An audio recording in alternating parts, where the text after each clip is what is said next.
Hi viewers, welcome to our channel.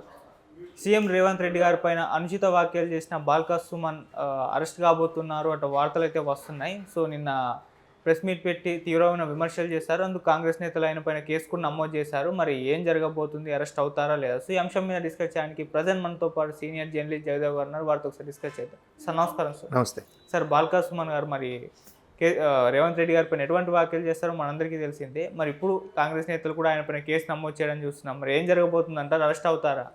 అరెస్టులే ఉండవండి. ఈ రాజకీయ దుమారం, ఈ రాజకీయాల్లో కొత్త కల్చర్ స్టార్ట్ అయింది ఇప్పుడు.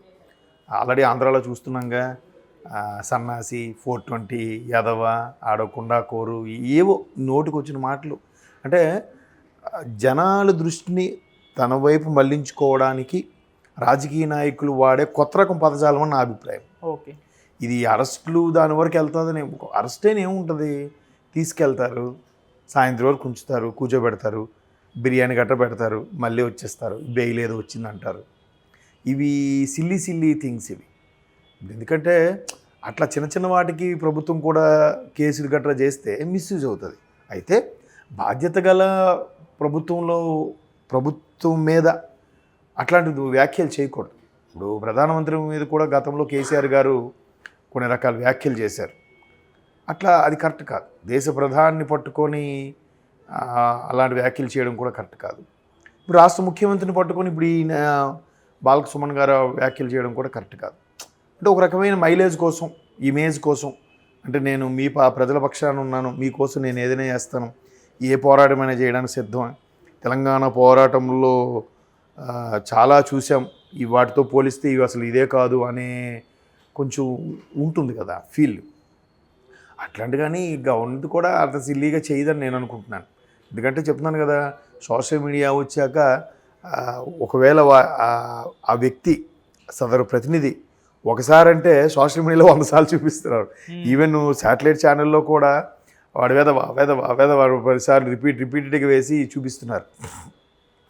సో మీడియాలో కూడా కొత్త వరవడి, రాజకీయాల్లో కూడా కొత్త వరవడి స్టార్ట్ అయింది.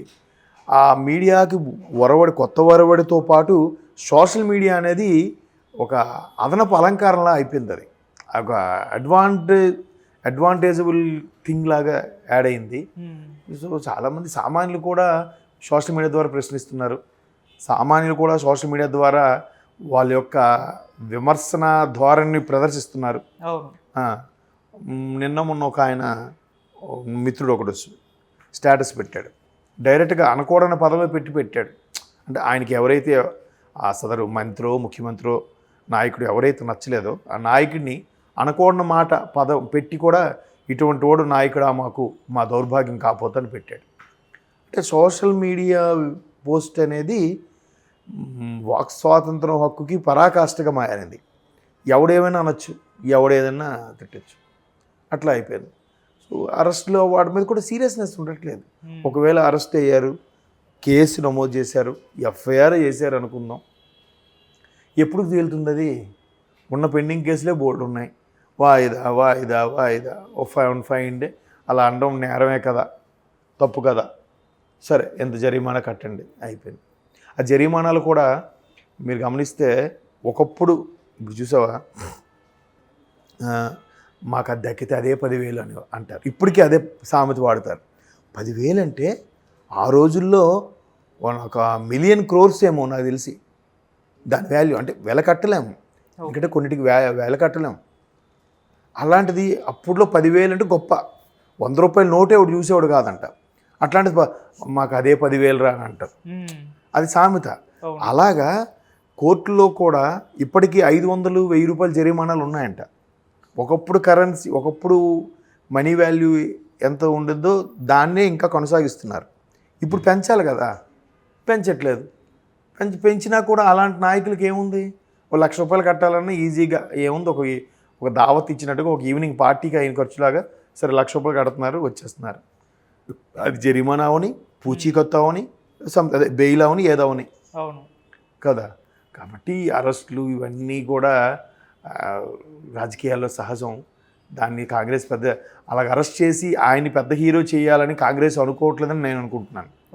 అలాగా అరెస్ట్ చేసి ఇష్యూ చేశారనుకోండి, బాల్క సుమన్ గారు ఓడిపోయినా కూడా ఇప్పుడు మళ్ళీ జనాల్లో ఉన్న నాయకుడు అయిపోతారు కదా.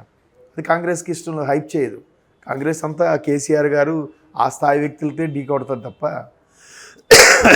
సాధారణ వ్యక్తులను ఢీ కొట్టదని నేను అనుకుంటున్నాను. ఓకే. సో ఈ వ్యాఖ్యలు చేయడం వెనుక కూడా ఆయన హైప్ అనేది ఊహించే చేస్తారా? అంటే అటెన్షన్ వస్తుంది జనాల్లో, అంటే చాలా రోజుల నుంచి సైలెంట్గా ఉన్నారు కదా. మరి అవి ఇప్పుడు ఏదో ఒక విధంగా జనాల్లో నానుతూ ఉండాలి కదా. ఏదో ఒక మాట అంటే సోషల్ మీడియా ద్వారా కానీ లేదా ఛానల్స్ ద్వారా కానీ ఒక 4 రోజులు మళ్ళీ మామూలే, మళ్ళీ ఇంకో అంశం ఏదో తెర మీద తీసుకురావడం, అక్కడ ఏదో మాట్లాడడం. ఈ మధ్యన అంటే కొంతమంది ఇప్పుడు మనకి ఆంధ్రాలో చూస్తే చాలామంది నాయకులు దీనికోసం స్పెషల్ డిగ్రీలు చేసినట్టు ఉంటారు. వాళ్ళు దగ్గరంగా నానుతూనే ఉంటారు వార్తల్లో. అలా ఎవరైతే వ్యంగ్యంగాను వెటకారంగాను బూతులు లేదా అనకోణ పదజాలాలు వాడేవాళ్ళు ఎవరైనా ఉన్నారో, ఒక ఇష్యూ అయిన తర్వాత వెంటనే మీడియా మిత్రులు కూడా ఫస్ట్ ఆయన దగ్గరికి వెళ్తున్నారు. అరే ఆడు మాట్లాడితే బూతులు మాట్లాడుతున్నాడు, బాగా వైరల్ అవుతుందనే ఉద్దేశమో, లేదా వీళ్ళు రేటింగ్స్ వస్తాయని ఉద్దేశమో, వీళ్ళకి వ్యూస్ పెరుగుతాయని ఉద్దేశమో తెలియదు.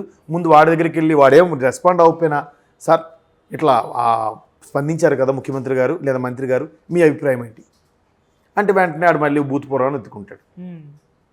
ఆడికి అది కావాలి. ఫ్రీ పబ్లిసిటీ అవ్వట్లే. అవును. ఇప్పుడు మనం మాట్లాడుకున్నది కూడా ఫ్రీ పబ్లిసిటీ అవ్వట్లే. అదే ఒక టెక్నిక్. దాంట్లో మళ్ళీ మీరు ఆలోచించేది ఏముంది? అంతే కదా. అవును. ఓకే. సో సోషల్ మీడియా వచ్చాక ప్రతి దాంట్లో కూడా ప్లస్ ఉంటుంది, మైనస్ ఉంటుంది. సోషల్ మీడియాలో మీ యూటిలైజ్ చేసుకునే వాళ్ళు ఉన్నారు, మిస్యూజ్ చేసుకునే వాళ్ళు ఉన్నారు, ఊరికే కుమార్ ఆంటీ లాంటి వాళ్ళు హైలైట్ అయిపోయిన ఉన్నారు. అంతే కదా. బరిలెక్క కుమార్ ఆంటీ, ఆయన పేరేటి వైజాగ్ నానియా, ఏం పేరు, లోకల్ బాయ్ నాని, చాలామందికి దాని వేదికగా హైలైట్ అయిన ఉన్నారు కదా. యూట్యూబర్ అని కొత్త పదం ఒకటి పుట్టుకొచ్చిందిగా. పోనీ లెట్విసి ఇలా ఒక విధంగా కొంతమందికి చాలామంది భుక్తి దొరుకుతుంది యూట్యూబ్ వల్ల, మంచిదే కాదు. ఓకే. సో తొందరలో మరి ఎంపీ ఎలక్షన్స్ ఉన్నాయి. సో దాని పర్పస్ ఏమైనా అంటే సీట్ ఆశిస్తున్నారేమో.